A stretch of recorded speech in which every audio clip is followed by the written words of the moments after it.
Olá, pessoal. Espero que vocês estejam bem. Estamos aqui para dar continuidade ao capítulo de número 35, Atividade Interpretativa. Lembrando que esse é um capítulo longo, ok? Então, precisaremos fazer aí, em média, de 3 encontros.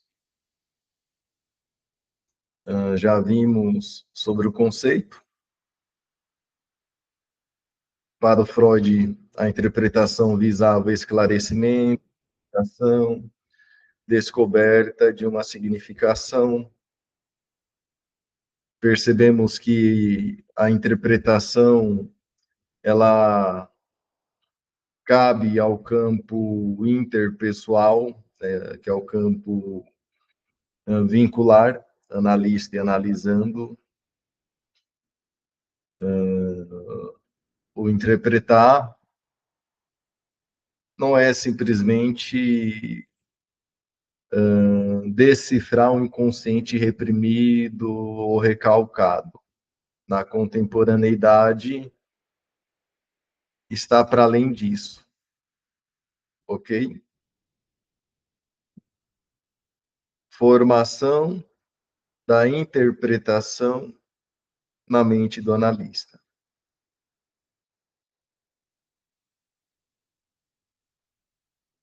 Preliminarmente, é indispensável estabelecer que a interpretação fundamentada no vínculo interacional também deve ficar definida por aquilo que ela não é. Assim, vale consignar que ela não deve ser influenciada, confundida ou superposta com os inconscientes, muitas vezes consciente, propósitos do analista. Propósito do analista de amizade, sedução, confissão, poder, apoio, moralização, catequese, aconselhamento, ser substituto do pai ou da mãe. Interpretação não é isso.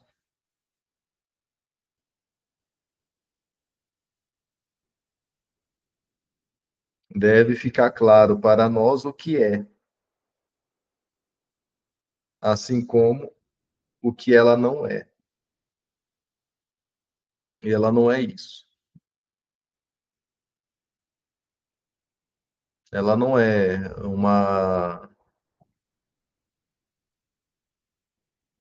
execução dos propósitos do analista. Em sua essência, a interpretação é o resultado final de uma comunicação entre as mensagens, geralmente transferenciais, emitidas pelo analisando, e a repercussão contratransferencial.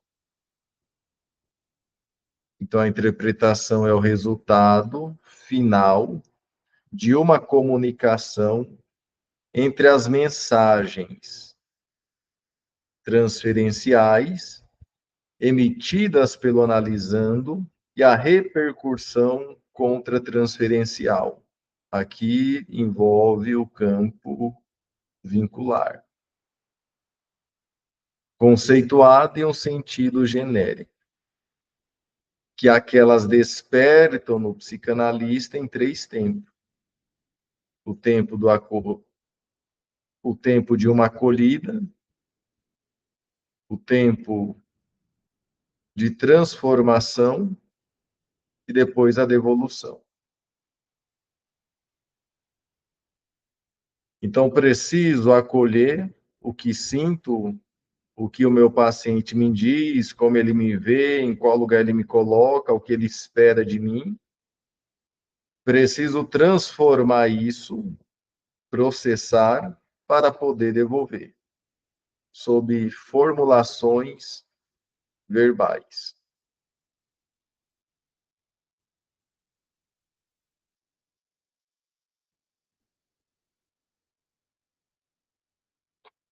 Dizendo de forma mais pormenorizada, tudo isto se processa no segmento desses sucessivos passos na mente do analista. Uma empática disposição para uma escuta polifônica, uma capacidade para conter as necessidades, desejos, angústias, uma escuta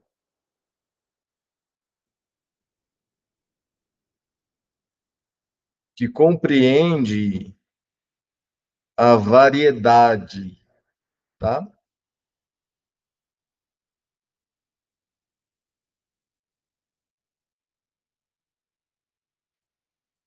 Então, por meio da empatia, eu escuto a variedade do meu analisando, eu tenho capacidade para conter suas necessidades, desejos, angústias, suas incógnitas, tenho paciência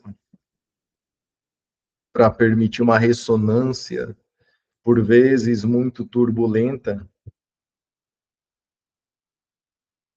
no próprio psiquismo. Especialmente aquela que consiste em que o analista se confronte com a sua impotência e ignorância. Esta última requer uma condição de capacidade negativa. Termo conquibinho designa uma necessária capacitação do terapeuta para suportar sentimentos negativos decorrentes do seu não saber, o que está se passando transitoriamente na situação analítica. Então, a capacidade negativa envolve o suportar o não saber. Principalmente o não saber referente ao que se passa na situação analítica.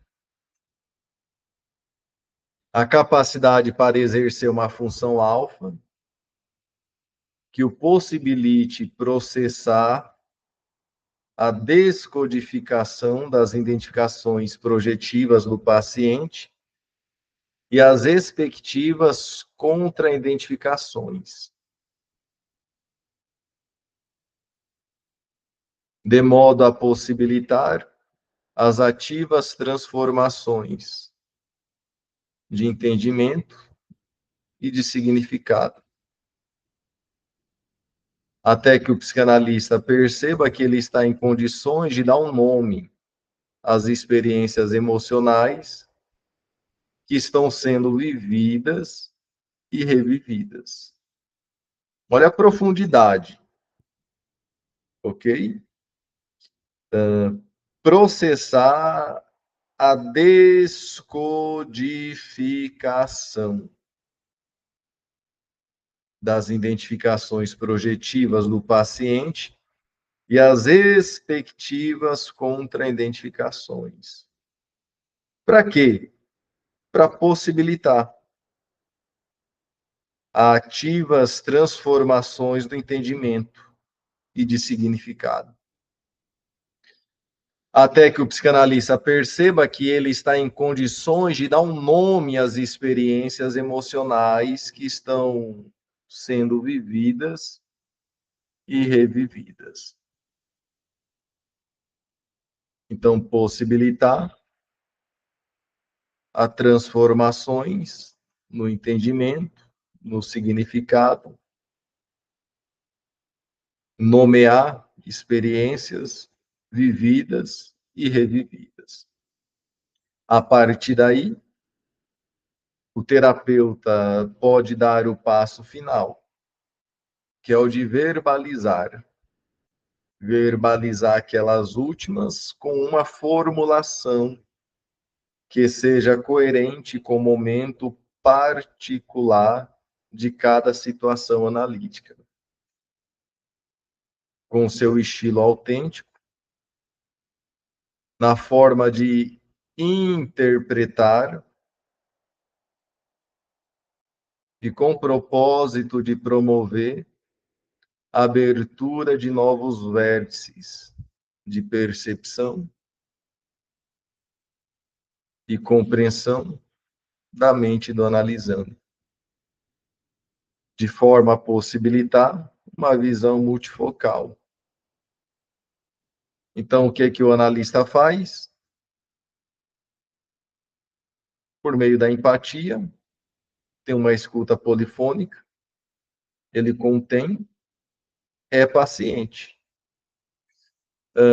Se permite ser capturado, tá, pela turbulência emocional do paciente, porque ela vai ressoar em nós.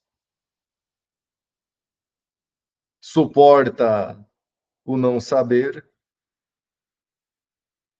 processa e descodifica as identificações do paciente e as contraidentificações, possibilita a transformação do entendimento, dos significados, nomeia experiências,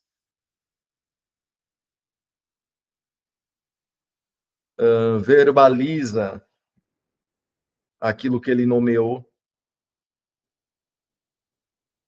através do seu próprio estilo autêntico, da sua forma, da sua maneira.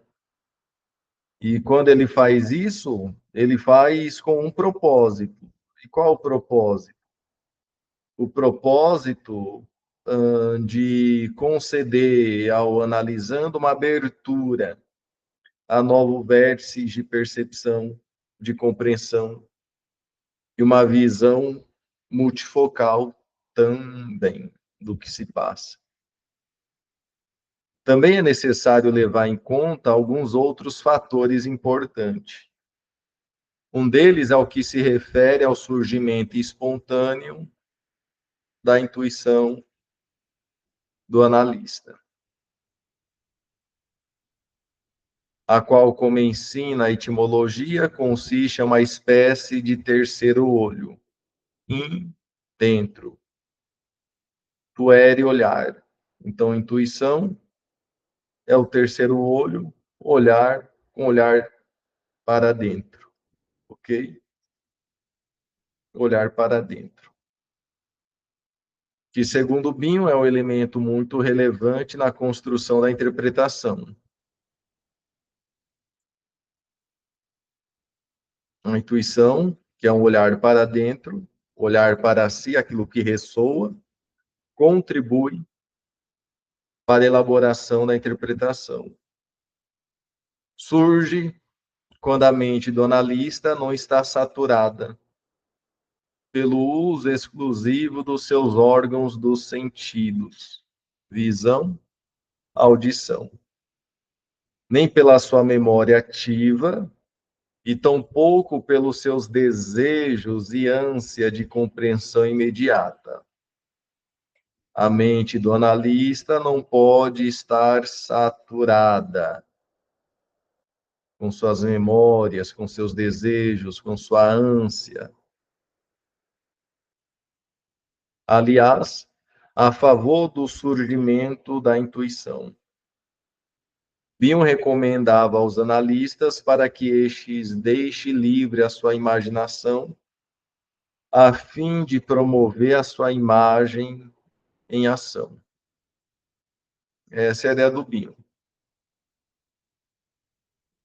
A favor da intuição, ele recomenda os analistas deixar a imaginação fluir, a fim de promover a sua imagem em ação.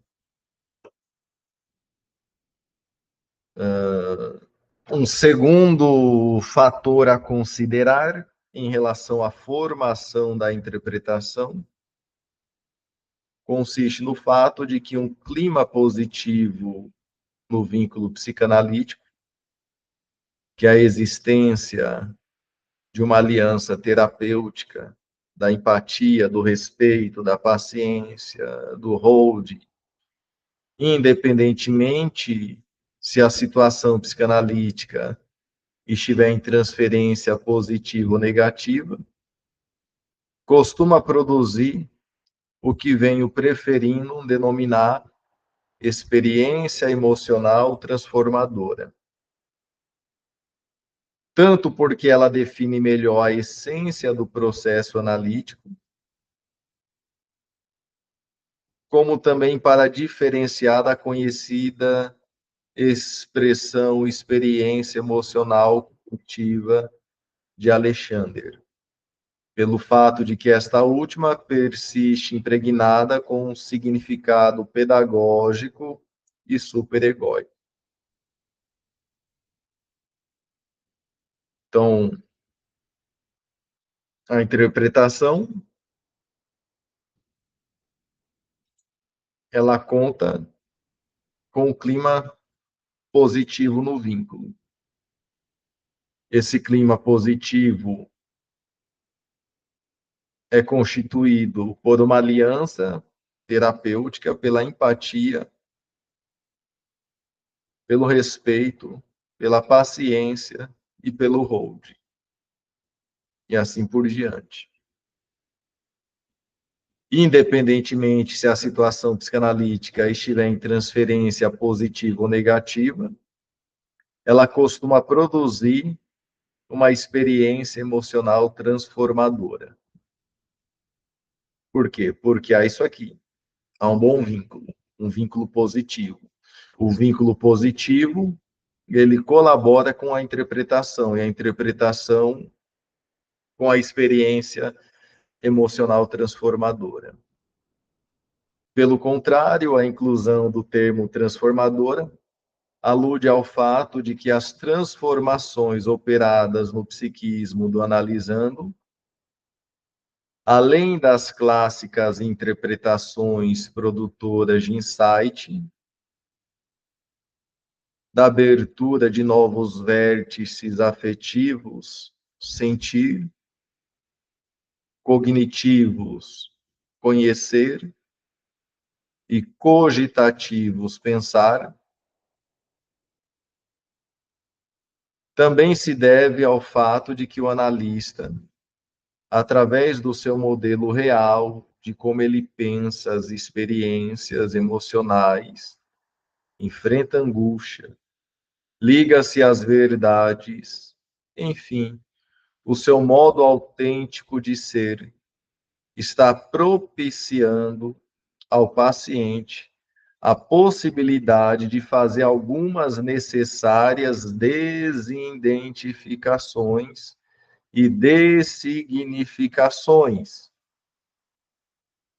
e substituí-las por neoidentificações, neossignificações, assim como também promove novos modelos do funcionamento de capacidades de ego, no sentido, tal como o Binho enfatiza, de como enfrentar com dor os velhos e novos problemas, no lugar de simplesmente evadi-los.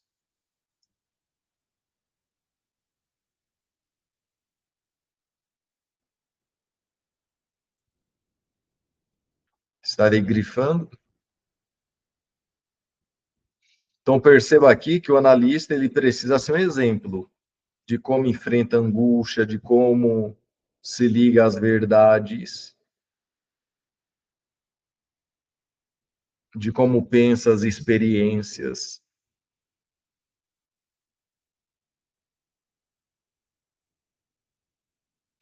As transformações promovidas pela interpretação que é possível quando se há um bom vínculo psicanalítico, e o vínculo só é possível diante a aliança, o hold, um set, a empatia, o respeito. As transformações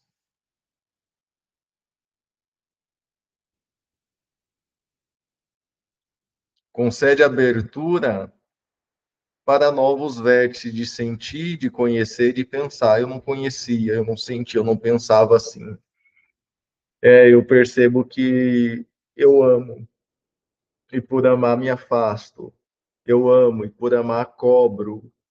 Eu amo, e por amar sinto raiva, e por sentir raiva está se ampliando o conhecimento do sujeito sobre o seu sentir, o seu pensar.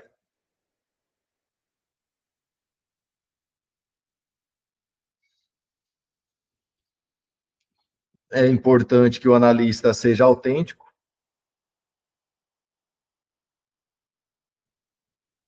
e contribua com analisando em desidentificações, dessignificações, ou seja, eu ouvi isso, aprendi isso, desconstruo, entendo isso. Novas identificações, novos significados, novo sentido. Há crianças que, por serem crianças, apanharam, eram vistas como terrível, como peste, alguém que só dava trabalho. E não, era apenas uma criança, talvez imperativa, era apenas uma criança querendo brincar, uma criança com muita energia, ou querendo chamar atenção. Também vale consignar que a interpretação não se forma única e exclusivamente a partir de uma situação transferencial. É claro que há transferência em tudo, porém nem tudo é transferência a ser interpretada. Assim, conforme a situação psicanalítica, muitas vezes a interpretação não deve enfatizar tanto a presença dos sentimentos transferenciais, mas sim o desenvolvimento da capacidade para pensar e comunicá-los ao analista. Ainda a propósito da inter-relação da interpretação com a transferência e como um adiantamento das considerações que serão tecidas mais adiante acerca da possibilidade da patogenia das interpretações, creio ser de especial importância mencionar Fábio Herrmann, que alude ao fato de que a interpretação pode formar-se a partir de uma pseudotransferência.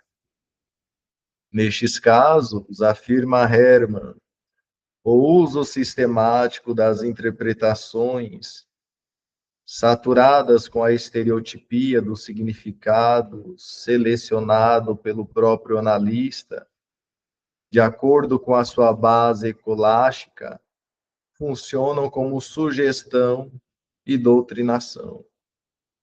Em tais situações, prossegue esse autor, o paciente fica enquadrado pelas concepções do analista e, inconscientemente, ele também seleciona o seu material para agradar e confirmar a tese do analista. Amparado pela confirmação do paciente em um crescente círculo vicioso, o analista prossegue com convicção reforçada, embora se forme um clima de trabalho analítico de recíproco tédio, sensação de análise monótona, enfadonha, outras vezes tumultuadas, porém vazias, e, sobretudo, com a ausência de transformações, porque o que acontece não é verdadeiro, é pseudo, transferência, é uma pseudo-interpretação. Um outro fator que exerce uma significativa diferença na formação da interpretação na mente do analista é o concernente ao referencial teórico-técnico da corrente psicanalítica no qual ele está respaldado. Este fato tem muito a ver com o critério de escolha do analista em relação a qual aspecto presente na situação psicanalítica merece a prioridade das interpretações e qual tipo de significado será transmitido ao paciente. Aliás, todos sabemos que entre tantas interpretações possíveis, em certos momentos, é difícil saber qual delas é a mais exata, ou muito mais importante que isto, qual será mais eficaz, tal como se observa comumente no curso das supervisões coletivas, nas quais abundam múltiplos e distintos vértices interpretativos. Então, há inúmeras interpretações possíveis que torna difícil saber qual é a mais exata, a mais importante e qual será mais eficaz.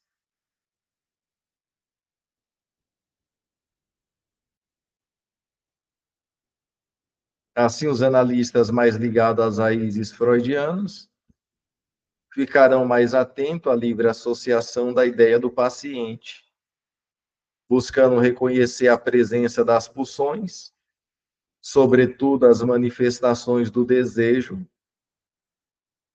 intimamente ligada às vivências edípicas, com os respectivos cortejos de ansiedades e defesas, sendo que a interpretação consistirá em trazê-las do inconsciente para o consciente. Os kleinianos privilegiarão relações objetais internas,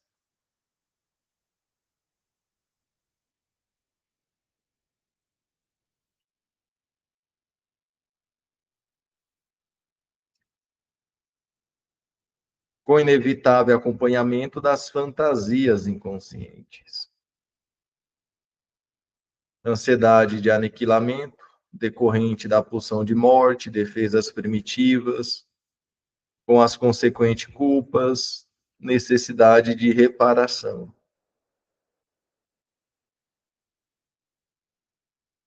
Até certa época, as interpretações dos analistas kleinianos deveriam ser sempre formuladas no aqui e agora comigo.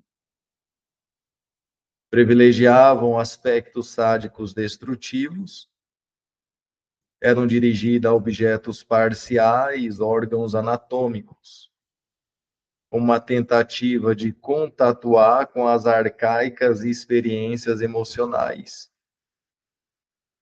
Vale consignar que nas últimas décadas os principais autores kleinianos vêm gradativamente modificando a sua técnica interpretativa em diversos aspectos. Para dar um único exemplo, vale citar Rosenfield, cujos primeiros trabalhos importantes com pacientes psicóticos revelam quanto ele nitidamente centrava as suas interpretações na inveja primária. E os acompanhantes de ódio destrutivo e controle. Esse mesmo autor, da mesma forma como sucedeu com outros pós-kleinianos, como Bion, por exemplo, modificou a posição em relação à inveja primária, tal como aparece em seu último e póstumo livro, Impasse e Interpretação, na qual Rosenfield deixa claro que a interpretação da inveja deve se dirigir às defesas contra ela, narcisísticas, maníacas, melancólicas, e as consequências, que são dor, vergonha, humilhação, culpa. A interpretação não deve enfatizar a inveja propriamente dita, repetidamente, mas sim as consequências que inibem a capacidade de amar. A inveja propriamente dita somente diminui quando o paciente sente-se aceito, respeitado e sabe que tem um espaço para poder pensar, contestar e crescer.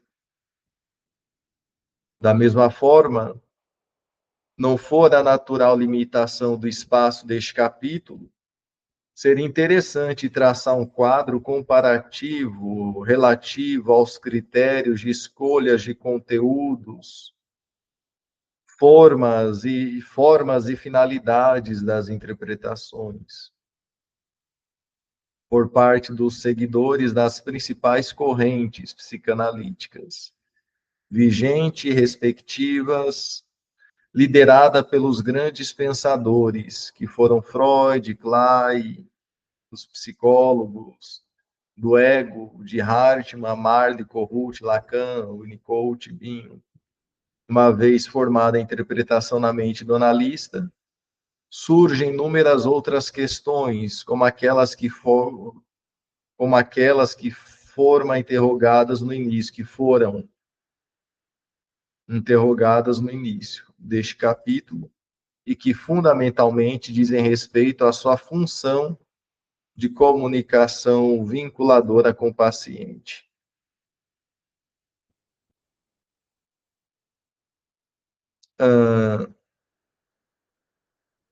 Aqui nós vimos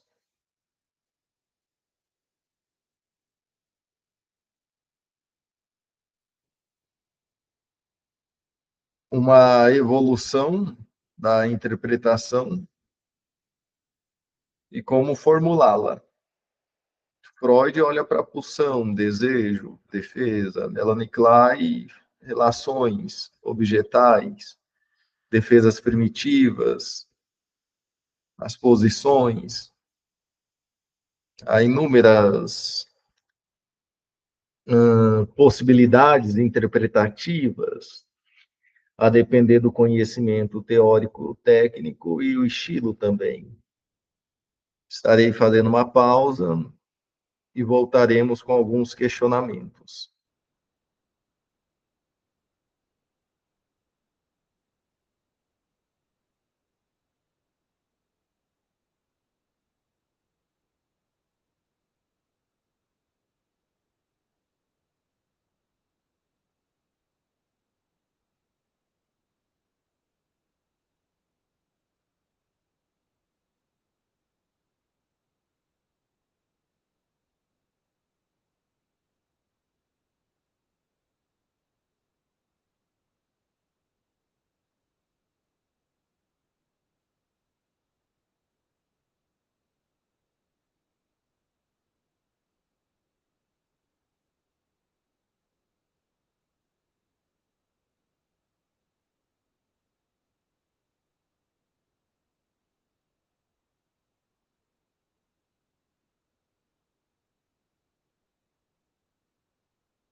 Vamos retomar, pessoal.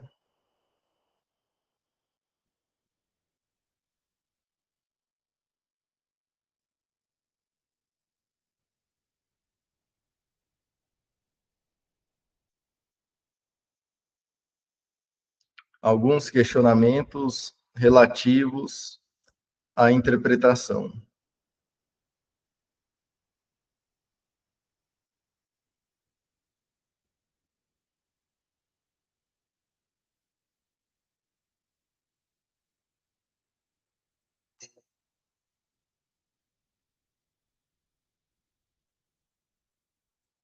Muitos aspectos relativos à arte de interpretar continuam sendo polêmicos entre os psicanalistas, valendo a pena abordar mais detidamente alguns deles, sendo que sempre que possível emitirei a minha posição pessoal em relação aos mesmos.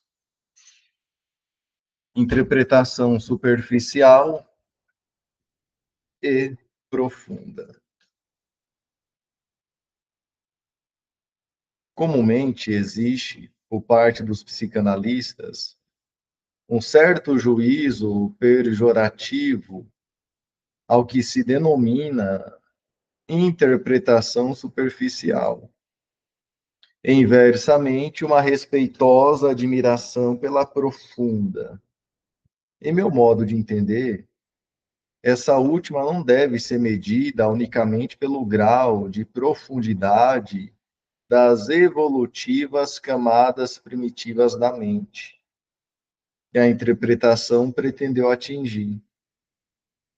Antes disso, creio que o conceito deve ser o de se ela conseguiu ou não ir profundo nas necessidades e ansiedades emergentes do paciente. Visto por esse vértice, resulta-se interessante o fato das interpretações realmente profundas são as superficiais, no sentido de que elas entram em um contato com o que está palpitando na superfície emocional do paciente. Então, uma interpretação profunda é aquela superficial, por entrar em contato com o que está palpitando numa superfície emocional do paciente. Dentro desse contexto, confesso que não consigo entender por que ainda na atualidade muitos autores e psicanalistas de larga experiência continuam questionando se é válido interpretar na transferência desde as primeiras sessões. Particularmente, interpreto. Inclusive nas sessões preliminares de avaliação, desde que a interpretação seja de natureza compreensiva, que é muito diferente de uma disruptiva, por exemplo, como explicitarei mais adiante. Ou seja, que ela tem o dom de fazer com que o paciente sinta-se entendido.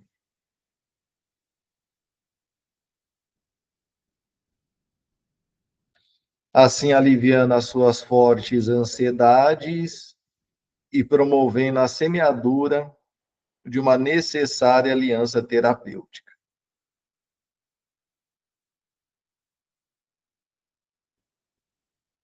Então, Zimmermann ele diz que interpreta ainda nas sessões preliminares da avaliação.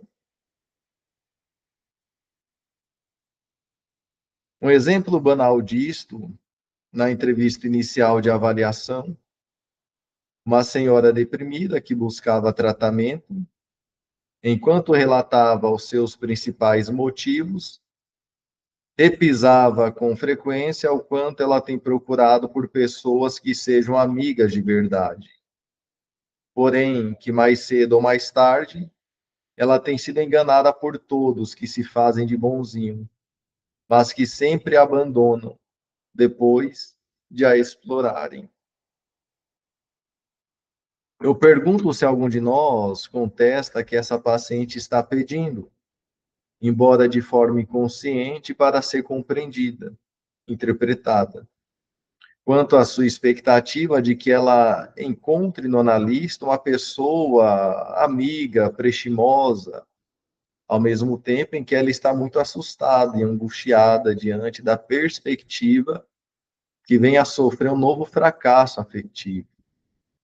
Isto é, que esta pessoa nova, o analista, mais cedo ou mais tarde, venha a decepcioná-la, explorando o seu dinheiro, valores, esperança, para depois abandoná-la.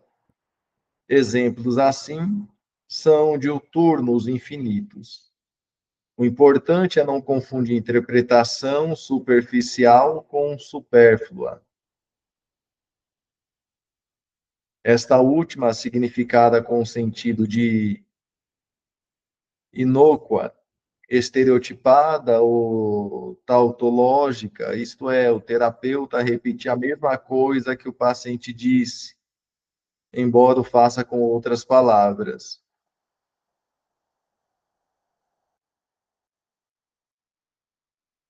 Está bem explicadinho, pessoal, aqui, então não ficarei me detendo no capítulo, né, porque é um capítulo mais longo, ok? E se eu ficar fazendo comentários aqui, a gente hum, fará 10 horas de encontro. Então, vou ir grifando, você bate o olho aí, vai entendendo. Quando eu sentir necessidade de comentar, farei comentários.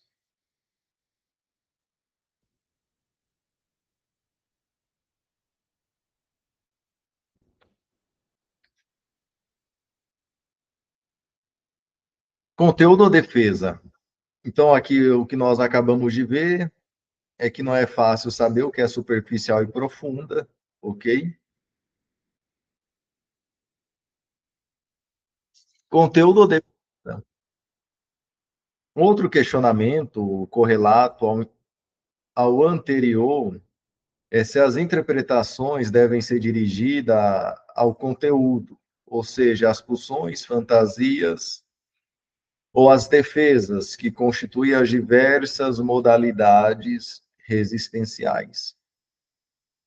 Igualmente, até uma certa época pioneira, os psicanalistas discutiam se as interpretações deveriam obedecer ordem sequencial, camada por camada, da superfície para a profundidade, como postulava Hayek, em uma equivocada crença de que a história do processo analítico produziria linearmente os passos da história do analisando.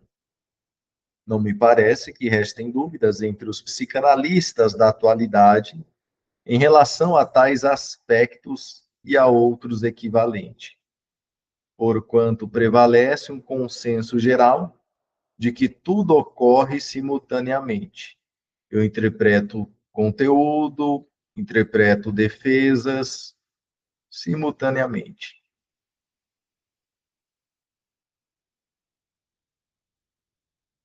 E que tanto mais eficaz será uma interpretação, quanto mais espontânea ela for, sendo que o nível, grau, oportunidade dela serão ditadas pelo sensibilômetro do analista, para cada situação analítica em particular. Então, é importante aqui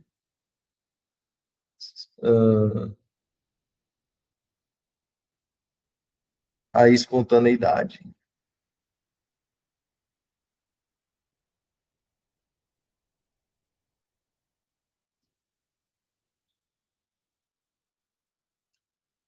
Qual interpretação é eficaz? Aquela interpretação que é espontânea. O nível, grau e oportunidade é diante o tato do analista. Via de porre, via de levare. Não custa lembrar que Freud, em 1905, mencionando Leonardo da Vinci, afirmou que uma interpretação, tal como acontece na criação das obras de arte, pode agir tanto com o analista pondo algo dentro do paciente, como faz o pintor diante sua tela, a via de Porre, por algo, ou retirando os excessos, como na escultura.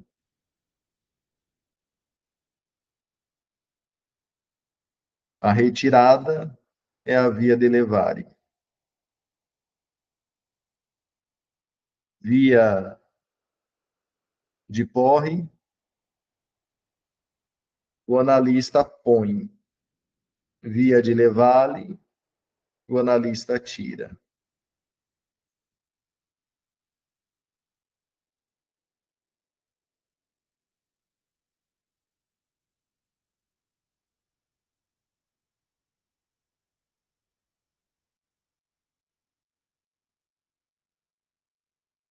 Do que resulta o afloramento de algo que já preexistia em um estado de encarceramento, à espera de uma libertação. Um notável exemplo disto é a série de esboços de escultura de Michelangelo, que compõe o conjunto Os Escravos, que podem ser vistos no museu em Florença. A tendência atual dos psicanalistas é dar uma valorização muito superior à via de levare, ou seja, tirar os excessos.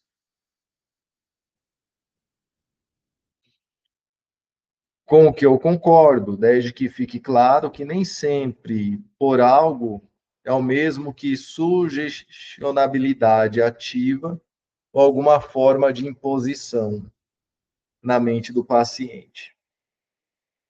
Sendo que em inúmeras situações, especialmente com pacientes regressivos, torna-se indispensável que o analista ponha ou reponha no psiquismo do paciente algo que preencha esse vazio. Da mesma forma, vindo suplementar funções do ego que não foram suficientemente desenvolvidas na infância do paciente. A propósito da sugestionabilidade acima referida, não é possível ignorar o fato de que, por mais que o analista cumpra a regra da abstinência, quer ele queira ou não, sempre o seu discurso veicula algum tipo de sua ideologia particular. Então, via de levar-lhe aquela que tira os excessos. Ela não dá, não coloca, ela tira. E a via de porre é quando o analista põe. Pôr não é sugestionar. Por não é impor. Ok? Uh, e o que é, então? Aqui. Por é preencher os vazios de sentido, de significado existenciais. Uh, é auxiliar um ego muito fragilizado, pensar, sentir, conhecer.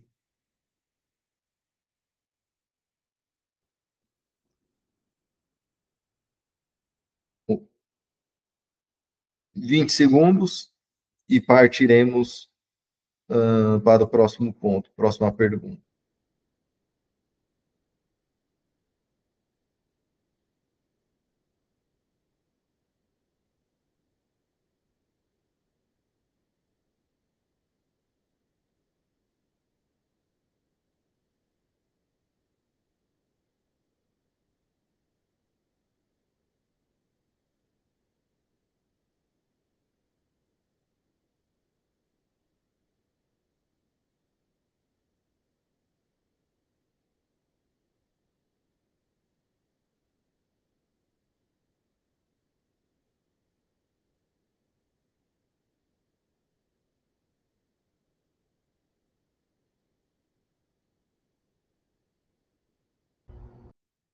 Vamos lá?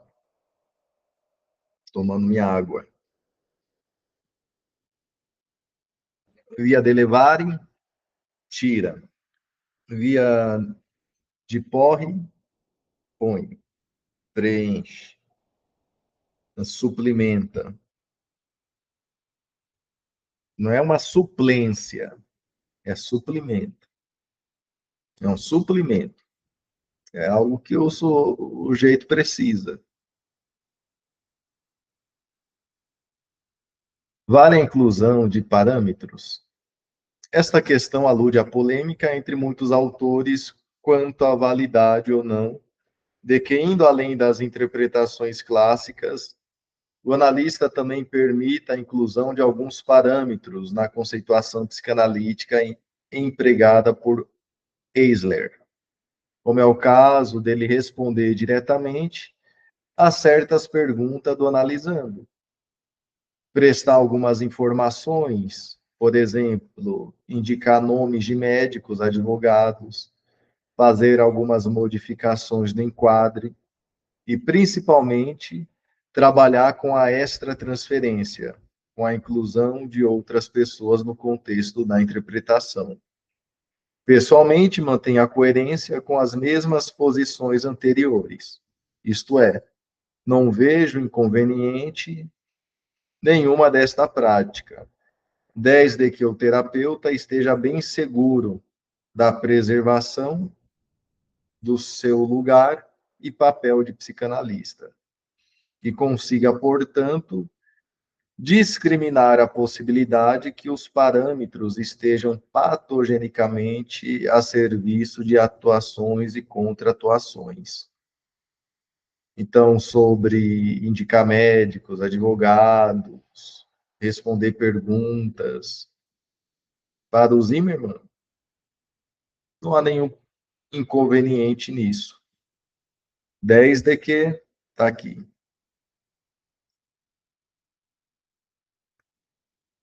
desde que estejamos seguros da preservação do nosso lugar, do nosso papel,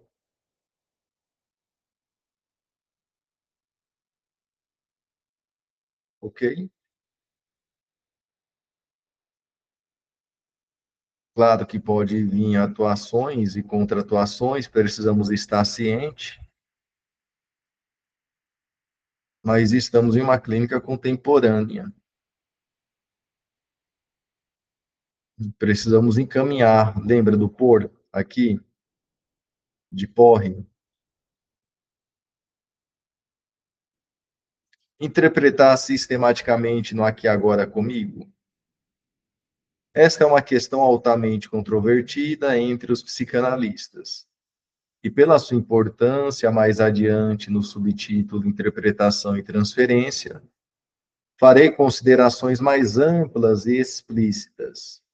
Por ora, quero registrar a instigante afirmativa de Siegel durante a sua estada em Buenos Aires, tal como é mencionada.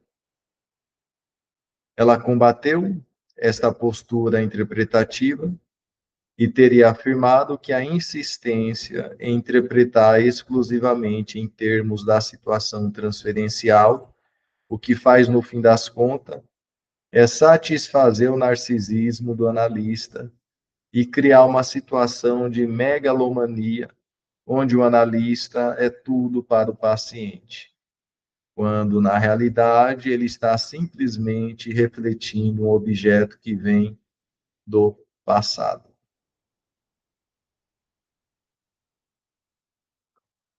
Descontando o exagero contido nessa afirmativa, porquanto essa postura interpretativa pode estar refletindo nada mais do que uma fidelidade do analista à sua formação inicial.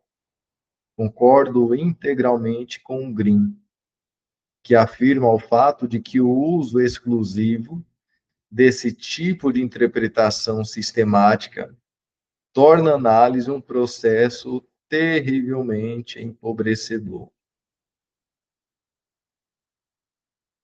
Tudo no aqui e no agora. Assim como tantos outros, também sou convicto de que uma análise sem interpretações não é uma análise, e ela não pode progredir. No entanto, uma análise feita exclusivamente com interpretações tampouco é concebível. Indo além, não resta as dúvidas quanto ao fato de que, embora haja transferência em tudo, nem tudo na análise é transferência, e que muitas vezes o psicanalista deve despender um largo período de tempo no processo analítico, construindo uma neurose de transferência, a partir de uma abordagem extratransferencial. Interpretação, atividade interpretativa.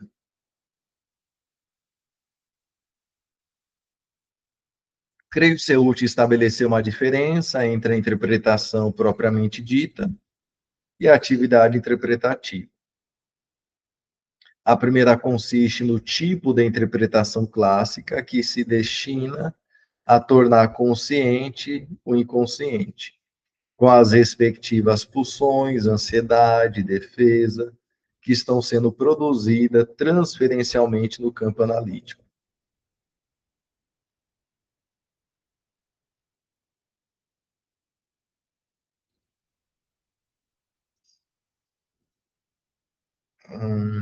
Aqui, a interpretação clássica.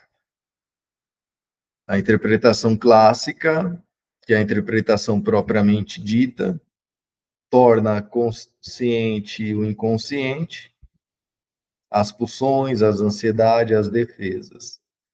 Já a atividade interpretativa, por sua vez, designa a utilização por parte do analista de outros recursos, como é o emprego de interpretações extratransferenciais, o que acontece fora da clínica do sujeito com outras pessoas, a valorização da realidade exterior do paciente, o assinalamento de contrastes, paradoxos, o clareamento daquilo que o analisando expressa de um modo confuso, ambíguo, a valorização das distintas formas da linguagem não verbal e, sobretudo, a utilização de confrontos, de perguntas indagatórias que promovam a abertura a novos vértices e que extinguem o paciente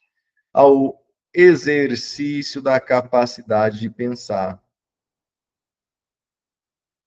sob a forma dele estabelecer correlações e fazer reflexões. Estes aspectos talvez fique mais claro quando abordamos mais adiante o tópico referente como age as interpretações. Então, percebam aqui dois tempos da psicanálise. O primeiro tempo, que valoriza essa interpretação do aqui agora comigo, das fantasias, das pulsões, de um desejo reprimido, recalcado, de um conteúdo latente, inconsciente.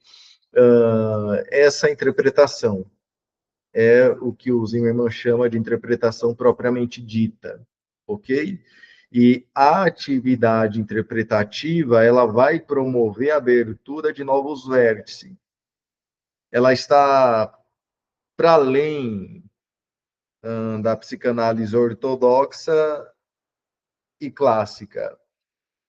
Ela valoriza aspectos da realidade, como o sujeito se relaciona com outras pessoas, quais são os paradoxos, quais são as contradições, ela clarifica o que o analisando está expressando, ela se volta e valoriza aquilo que o paciente comunica de forma não verbal. O analista faz perguntas, extingue, estimula o paciente, o analisando, a pensar, a fazer relações, fazer reflexões.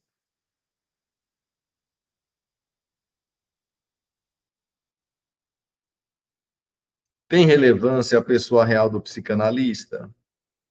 Esse é um outro ponto altamente controvertido entre distintos autores. Particularmente, filio-me entre aqueles que encaram o fato de que a análise contemporânea valoriza, sobretudo, a concepção de que ela é um campo analítico.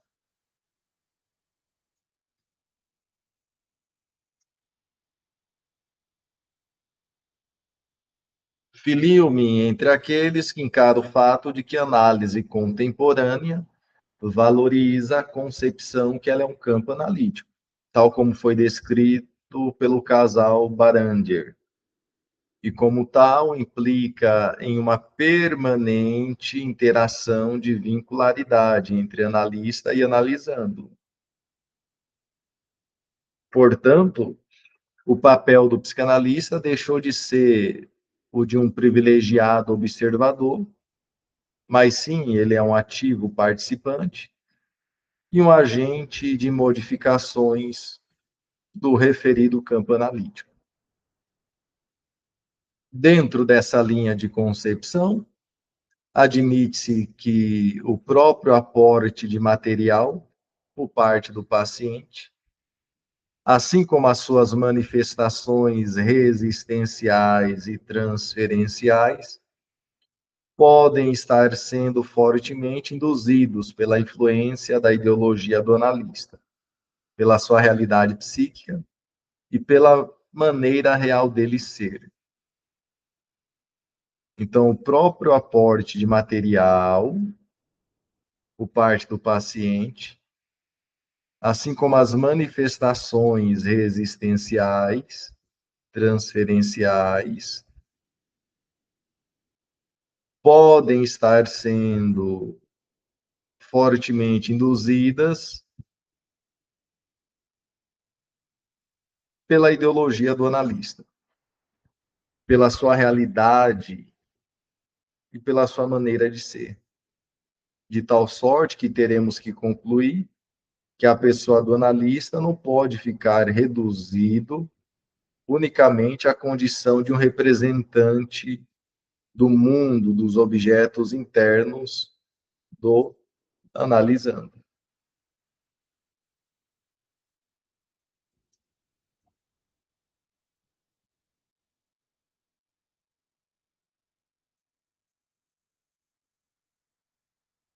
Acredito que um exemplo simples dessa influência do analista no curso da análise pode estar contido nestas perguntas: quais são os critérios de normalidade ou de patologia adotados pelo analista em relação aos seus pacientes?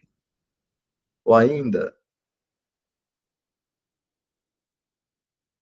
qual o critério de cura que ele tem em mente e este coincide com o do analisando?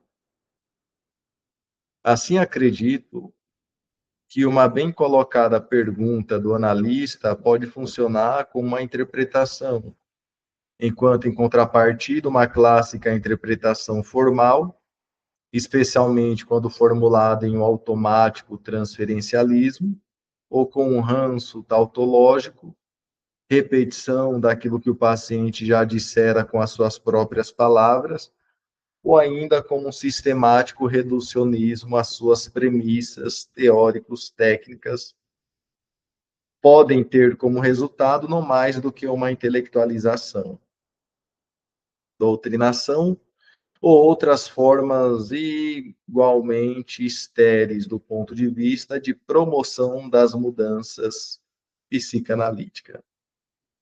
Indo mais longe, acredito firmemente que a atividade interpretativa do analista também deve suplementar uma função que muitos pacientes, particularmente aqueles que são muito regressivos, não exercem, porque nunca desenvolveram ou porque a mesma ficou estagnada, bloqueada no curso da etapa evolutiva. Refiro-me à função alfa, termo com que Bill designa aquela imprescindível função da mãe ou do terapeuta na situação psicanalítica, que é emprestar suas funções de ego.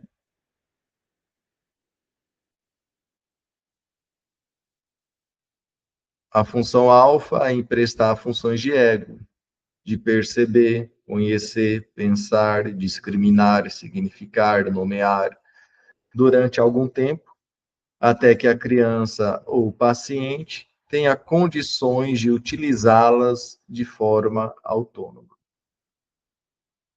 No processo analítico, o desenvolvimento dessas capacidades egóicas não depende unicamente das interpretações, porquanto, de uma forma insensível, a aquisição delas também pode acontecer como decorrência de uma identificação com as do seu analista, como um modo autêntico de como ele utiliza no curso das diferentes e múltiplas experiências emocionais da análise. Então, nós vimos aqui que no início, e para os pacientes regressivos, cabe ao analista, a fim de contribuir com o desbloqueio do curso de etapa evolutiva do paciente, emprestar as funções de ego. Perceber, conhecer, pensar, discriminar, significar, nomear. O sujeito tende a ir se desenvolvendo essas capacidades, ok? E vai se tornando autêntico, enquanto desenvolve no processo analítico o desenvolvimento dessas capacidades egóicas não depende simplesmente das interpretações, porquanto, de uma forma insensível, a aquisição delas também pode acontecer como decorrência de uma identificação com o analista, como modo autêntico de como ele utiliza no curso das diferentes e múltiplas experiências emocionais da análise. Esse é um ponto bem importante também, ok? Então, não é apenas a interpretação que promove mudanças e transformações, a identificação do teu analisando contigo também promoverá mudanças. Para isso é preciso que tu pense, que tu discrimine, que tu signifique, nomeie, você perceba, empreste suas funções ao sujeito. Pense por ele, apoie um ego frágil, fragilizado. Ele vai olhar para a forma que tu encara a angústia, o sofrimento, a forma que tu pensa e trará você para dentro. Isso é bom, isso é benéfico. Importa o estilo pessoal do psicanalista?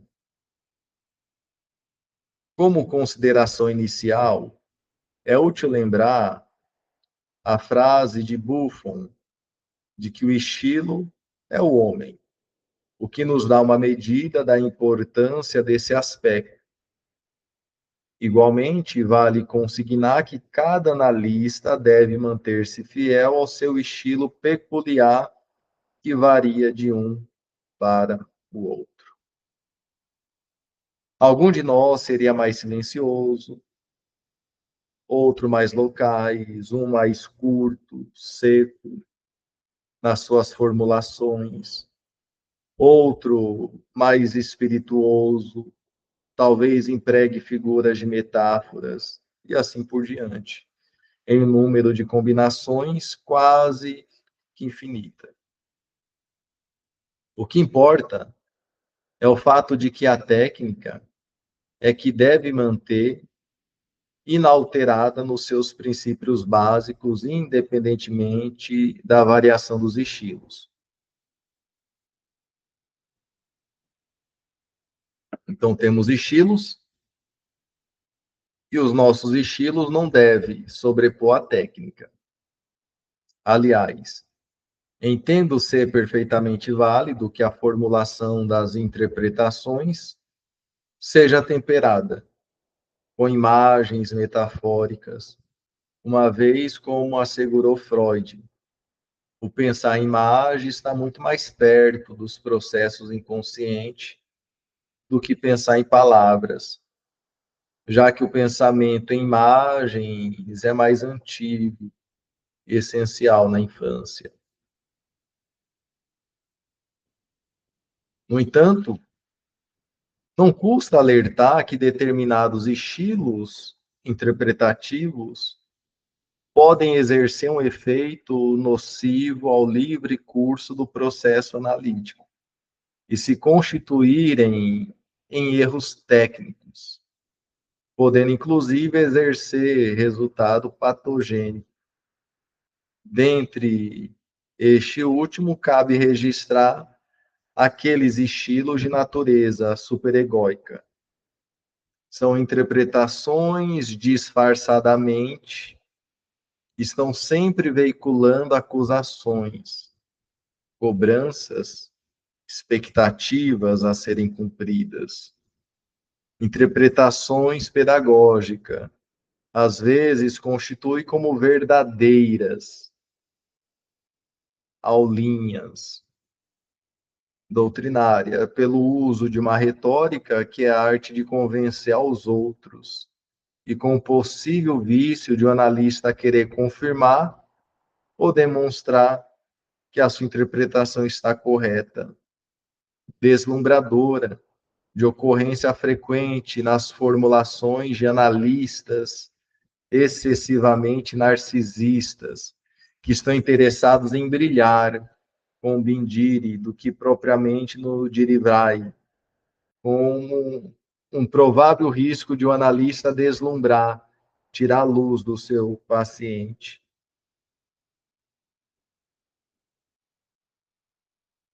Eu não entendi aqui, ó, esse Dilevai e Bindiri. Não compreendi.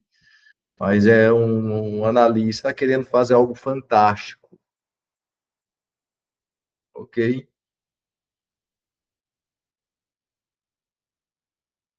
Querem brilhar. E aqueles que tiram a luz do paciente.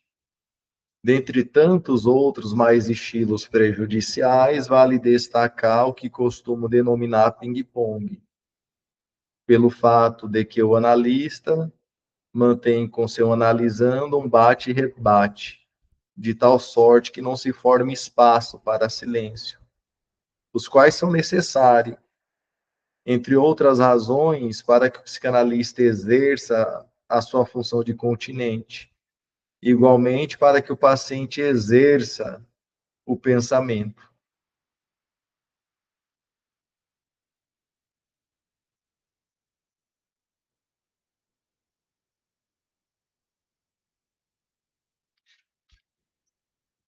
A função de pensar as suas impressões, sensações, experiências emocionais, muito particularmente aquelas que foram suscitadas pelas intervenções do analista.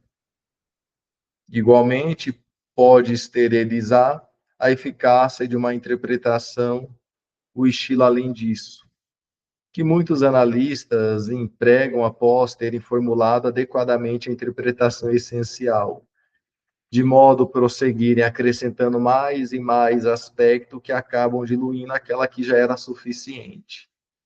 Então, a ideia de que o menos é não é menos mais ser pagode, né? O menos e mais pagode não, tá? Que é o menos mais, menos interpretação, né? Algo sucinto, curto, claro, objetivo, direto, cirúrgico.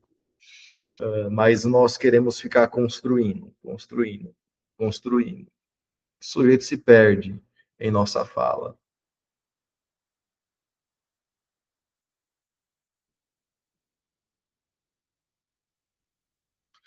Então, por querer ficar acrescentando, diluímos o que é suficiente.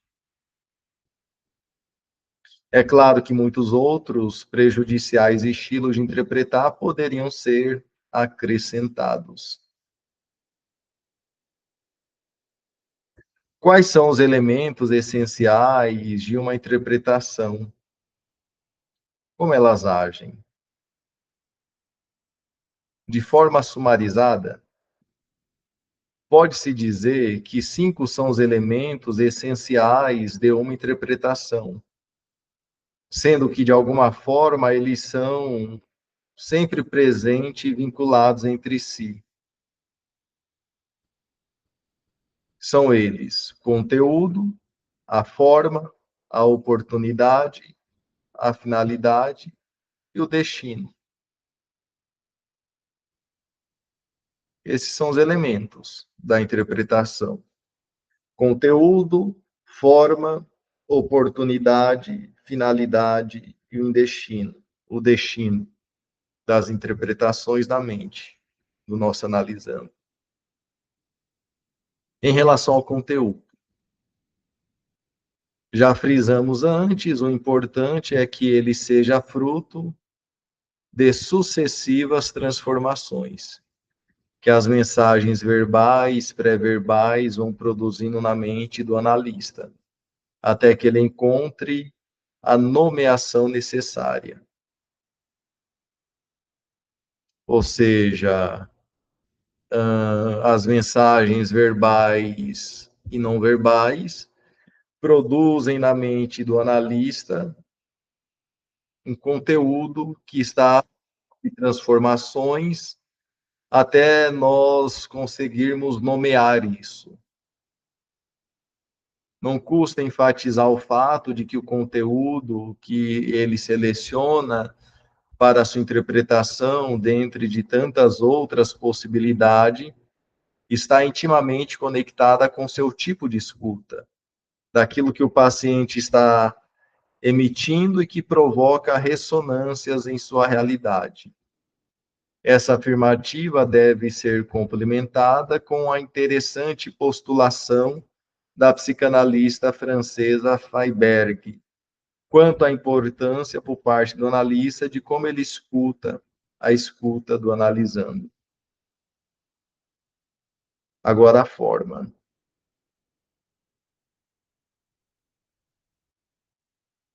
De como o conteúdo será formulado é de uma importância extraordinária, muito particularmente com pacientes regredidos e cuja atenção está muito mais voltada aos mínimos detalhes provindos do analista, de molde a querer saber se pode confiar nele, já que não confia em seus objetos, do que propriamente interessado naquilo que está sendo dito.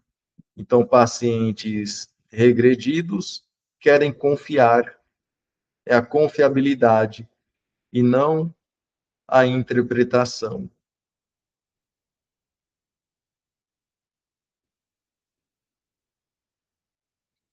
É a confiabilidade, ok?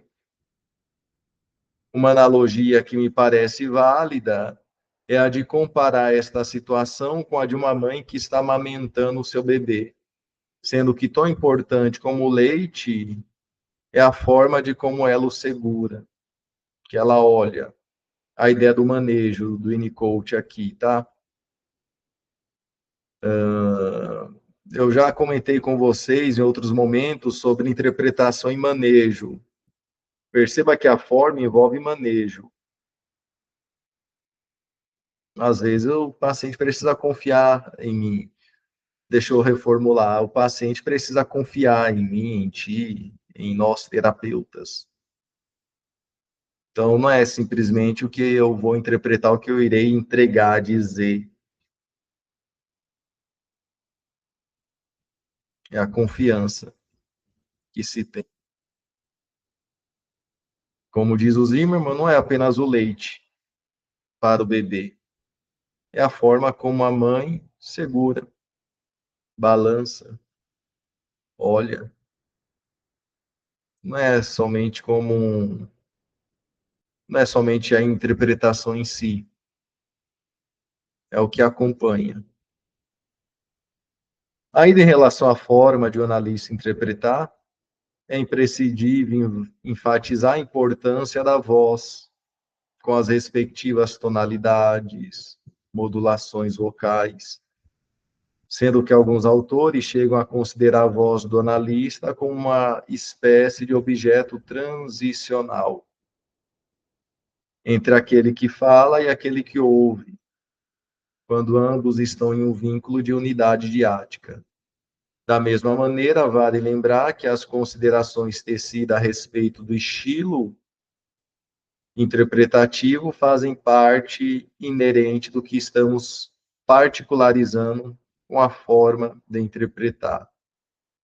Em resumo, ocorre-me aventar que a forma por si só pode funcionar como sendo uma interpretação.